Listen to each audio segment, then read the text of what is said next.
பிரசாந்த் கிஷோர் வந்து ஹையர் பண்ணியிருக்காரு விஜய் இன்னைக்கு அவரோட எலெக்ஷன் பொலிட்டிக்கல் ஸ்ட்ராட்டஜிஸ்ட்டாக ஒர்க் பண்ணுறதுக்கு.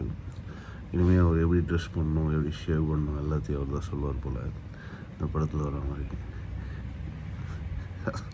என்ன அரசியல் 3 சீட்டு ஜெயிப்பாங்க அப்படின்னு பார்த்தோன்னா இவருக்கு முதலமைச்சர் ஆகணுன்றது கனவு வந்து ரொம்ப நாளாகவே இருந்திருக்கு போல். அது இப்போ தான் தெரியுது. 300 கோடி ரூபாய் வந்து அக்ரிமெண்ட் சைன் பண்ணியிருக்காங்கன்னு சொல்கிறாங்க. பட் அன்அஃபிஷியலாக வந்து நியூஸஸ் அது ஒரு நியூஸ் தான். 300 கோடி ரூபாய் ஒருத்தங்க வந்து இன்வெஸ்ட் பண்ணுறாங்க, ஒரு பொலிட்டிக்கல் ஸ்ட்ராட்டஜியை ஹையர் பண்ணி இன்வெஸ்ட் பண்ணுறாங்க அப்படின்னா அது கண்டிப்பாக பிஸ்னஸாக தான் பார்ப்பாங்க. யாரும் நல்லது செய்கிறதுக்கு மக்களுக்கு வந்து சேவை பண்ணுறதுக்குலாம் வர மாட்டாங்க. இருக்கிற திருடனே பெரிய திருடனாக இருக்கான், அந்த திருடனை கிட்டே கொடுத்துட்டு போயிடலாம் அப்படின்ற மாதிரி ஒரு முடிவுக்கு வந்துடுவான்.